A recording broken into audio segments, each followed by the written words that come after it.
بسم الله الرحمن الرحيم. Jumlatul Mowsul Advanced. Assalamu alaikum everyone. Today we begin an advanced lesson on Jumlatul Mowsul, that is, the structure built around the relative pronoun and its relative clause. This is a very important topic in Arabic because it is one of the key ways in which the language gives extra information about a noun in a connected and elegant way.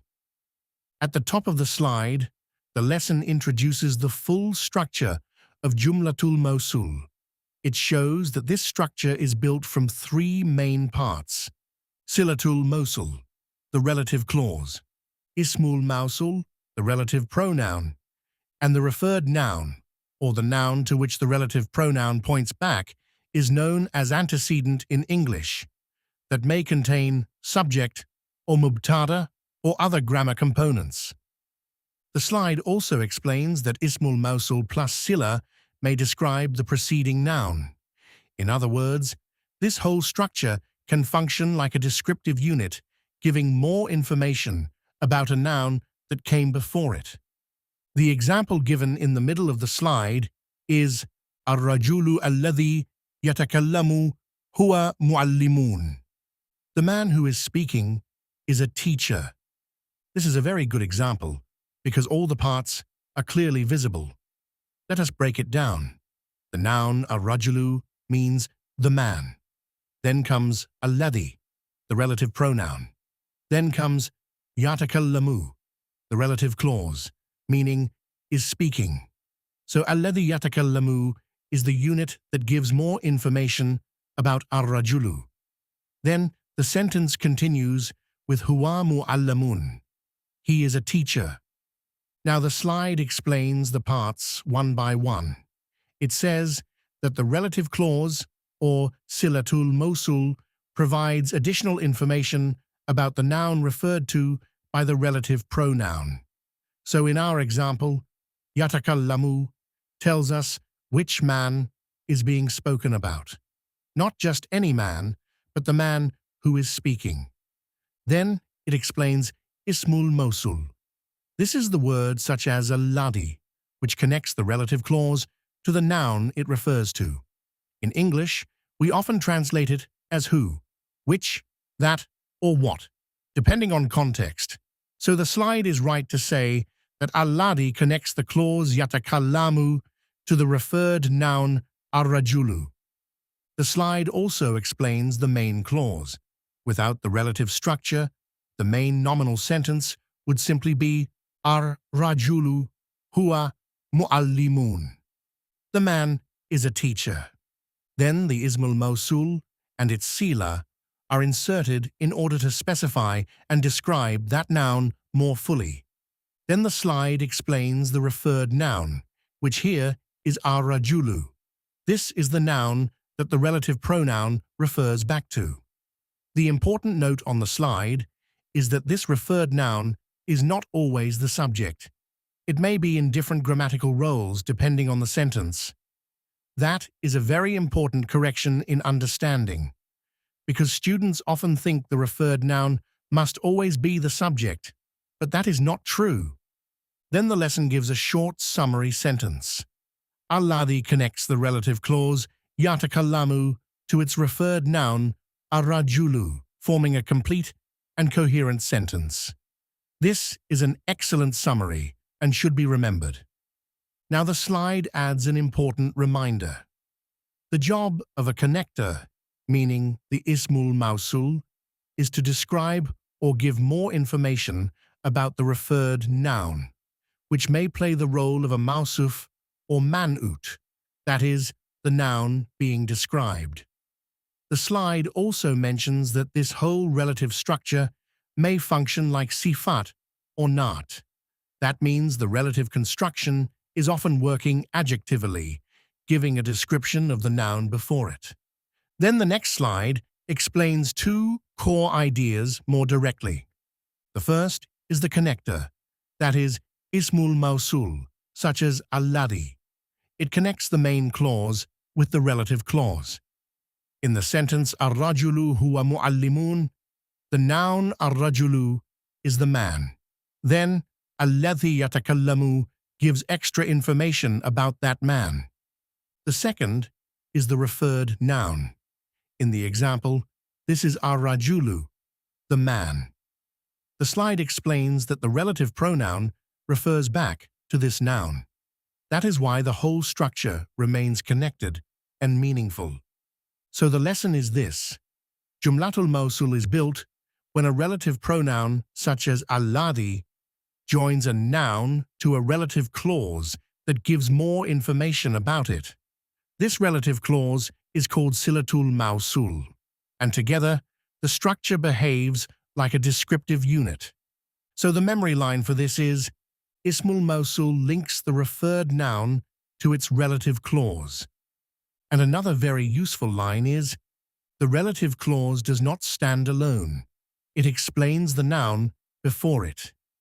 Now we come to the slide of this lesson on Jumlatul Mowsul, and this moves beyond the basic structure and begins to explain the different kinds of relative pronouns and how the sila works in real Arabic. The first section introduces the alladhi family, and the slide describes it as khas, meaning specific. This is an important point. The alladhi family usually refers to a specific noun already understood in the sentence. It changes according to gender and number, so Arabic gives different forms such as masculine, feminine, singular, dual, and plural. That is why we have forms like alladhi, allati, alladhani, allatani, and alladhina. The lesson here is that this family points to a specific noun, and then the sila comes after it to give more detail about that noun. Then the slide introduces man and ma, and describes them as am, meaning general. This is another very important distinction. Unlike the alladhi family, man and ma do not change for male, female, singular, dual, or plural. They remain one form. The slide also explains that they are often self-referential, meaning they do not always need a clearly stated referred noun before them. In general, man is used for rational beings, while ma is used for non-rational things. So the simple rule given by the slide is very useful. Alladhi family carries out specific and changing, while ma or man remains general and unchanged. Then the slide gives a Qur'anic example. مَثَلُهُمْ كَمَثَالِ الَّذِي اسْتَوْقَدَ نَارًا. Their example is like that of one who kindled a fire. This is from 2:17, and the slide breaks it down very helpfully. The main clause is مَثَلُهُمْ كَمَثَالٍ. Their example is like the example. Then the Ismul Mowsul is alladhi, meaning the one who, or who, and the silatul mawsul is istawqada naran, kindled a fire. So this is a beautiful example of the structure working together. The relative pronoun introduces the relative clause, and that clause specifies which one is meant. The slide then gives two English explanation examples. One says, Karim is my employee, the one who works for me. The other says, the righteous is the one who believes in Allah. These examples are meant to show that Arabic often uses a relative clause to refer to a noun indirectly through some attribute or action. Instead of simply repeating the noun again, Arabic uses Ismul Mowsul plus sila to describe it more fully. Then the slide gives another Qur'anic example, Bal lahu ma fis samawati wal ard. Rather, to him belongs whatever is in the heavens and the earth. Here the slide explains that the referred noun is not explicitly mentioned because ma can function as a general relative pronoun and often stands by itself. It refers generally to things, especially non-rational things. So in this example, ma means whatever, and no separate noun needs to be placed before it. Now the slide moves to a very important grammar section, components of silatul mawsul. It says that the sila may come in different forms. It may be a nominal sentence, a verbal sentence, a phrasal structure, or shibhu jumla. Under that last heading, the slide gives examples such as prepositional phrase, jar majrur, and another phrase-type structure. The main lesson here is that the sila is not restricted to only one shape. It may be a full verbal sentence, a full nominal sentence, or a phrase-like construction, as long as it completes the meaning of the relative pronoun. Then the slide explains an important i'rab rule. Silatul Mowsul has no grammatical mahal of its own. It is described as la mahalla laha. This is a standard and very important principle. The reason is that the relative clause is a clause, not a single word. So, the sila itself does not receive an independent case ending as a whole, even though the words inside it each have their own i'rab according to their positions. Finally, the slide introduces the very important topic of damirun aid, the returning pronoun. This is crucial for understanding relative clauses. The slide says that the aid is always present inside the sila. It may appear as an attached pronoun or a detached pronoun, depending on the sentence structure. And its role is to keep the clause grammatically connected back to the relative pronoun. The examples given are very good. الذين يؤمنون بالغيب إن الذين كفروا سواء عليهم اعبدوا ربكم الذي خلقكم الذين هم في صلاتهم خشعون. In these examples, the returning element inside the sila links the clause back to the relative pronoun. Without that relationship, the structure would not be complete and coherent. So the lesson of this slide is very rich. First, it teaches the difference between specific relative pronouns and general relative pronouns. Then, it shows that silatul mawsul may come in different shapes. Then, it reminds us that the sila has no independent mahal in i'rab. And finally, it explains the role of the damirun aid, the returning pronoun that keeps the whole structure tied together. So the memory line for this slide is this. The relative pronoun introduces the clause, and the returning pronoun ties it back. And the second memory line is Al-Ladi family is specific and changing. Man or ma are general and unchanged. Now we come to the next slide of this lesson, and this slide has two main parts. The first part gives us Quranic examples for analysis. The second part gives a very useful roll table, showing how the whole relative construction can appear in many different grammatical positions inside a sentence. So this slide is not repeating the earlier theory. It is now helping the student become confident in applying the structure in real usage. Let us begin with the first table, the one titled Examples from Qur'an. Please analyze them. These examples are meant to train the eye to identify the Ismul Mawsul and then see what the Silatul Mawsul is doing. The first example is Shahru Ramadana alladhi unzila fihi al-Qur'an. The month of Ramadan is that in which was revealed the Qur'an. Here alladhi is the Ismul Mawsul, and the clause unzila fihi al-Qur'an is the sila. This clause gives extra information about Shahru Ramadan, so the meaning becomes more specific.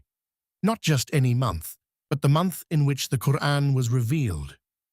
The second example is Huwa alladhi anzala minas sama'i ma'an. It is he who sends down rain from the sky. Here alladhi refers back to huwa, and the sila is anzala minas sama'i ma'an. So the relative clause is describing Allah by one of his actions. The third example is وَلَكِنْ تَصْدِيقَ الَّذِي بَيْنَ يَدَيْهِ. But it is a confirmation of what was before it. Here the relative pronoun points to what is before it, and the phrase after it explains that meaning further. The fourth example is لِتُبَيِّنَ لَهُمُ الَّذِي اخْتَالَفُوا فِيهِ, to make clear to them that wherein they have differed. Here, الَّذِي is followed by the clause اخْتَالَفُوا فِيهِ, which explains the matter over which they differed. So again, the relative structure is adding specification. The fifth example is يَا أَيُّهَا الَّذِينَ آمَنُوا لَا تَتَّخِذُوا الَّذِينَ اتَّخَذُوا دِينَكُمْ هُزُوًا. O you who have believed, do not take those as friends who have taken your religion in ridicule. This is a very rich example because Al-Ladina appears more than once. The first Al-Ladina Amanu describes the believers being addressed. The second Al-Ladina Takhadu Dinakum Huzuwan describes the people not to be taken as allies. So this verse is a good example of how relative pronouns can build layers of specification inside one sentence. The sixth example is فَلَا يَعْلَمَنَّ اللَّهُ الَّذِينَ صَدَقُوا وَلَا يَعْلَمَنَّ الْكَذِبِينَ. Allah will surely know those who are truthful, and He will surely know the liars. Here, الَّذِينَ صَدَقُوا is the relative structure, and the clause صَدَقُوا is the sila. It identifies the truthful ones specifically. The seventh example is حَسِيبَ الَّذِينَ يَعْمَلُونَ السَّيِّئَاتِ أَن يَسْبِقُونَا. Do those who do evil deeds think they can outrun us? Here الَّذِينَ is followed by يَعْمَلُونَ السَّيِّئَاتِ, and that clause identifies the people being spoken about. So again, the relative construction is acting descriptively. So this slide is training the student to spot a very simple pattern. Find the Ismul Mowsul, then find the sila, then ask, which noun or pronoun is being explained? That is the practical key. Now we come to the last part of this lesson. The heading says that this is rhetorical analysis, not grammatical, and that it is meant to strengthen confidence in compound structure. That is important. This table is not trying to reteach the whole theory of formal i'rab. Rather, it is showing how the same relative construction can appear in different grammatical roles. The table uses one repeated core expression, alladhi dakhala fil masjid, the one who entered the mosque, and then places this expression into 10 different positions. The first example is, the one who entered the mosque is pious. Here, the whole relative construction functions as the mubtada. The second is, Zaidun huwa alladhi dakhala fil masjid. Zaid is the one who entered the mosque. Here the relative construction functions as the khabar. The third is, Nasar alladhi dakhala fil masjid. The one who entered the mosque helped. Here, the relative construction functions as the fa'il. The fourth is, Nasartu alladhi dakhala fil masjid. I helped the one who entered the mosque. Here it functions as the maf'ul. The fifth is, Nusira alladhi dakhala fil masjid. The one who entered the mosque was helped. Here it functions as the na'ib fa'il.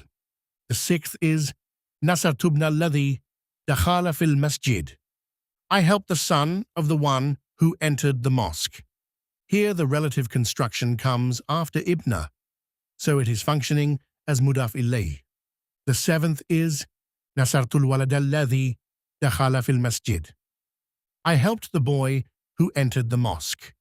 Here the relative construction is describing al-walada, so it is functioning as a sifa or not. The eighth is, Nasartu hadalladhi dakhala fil masjid.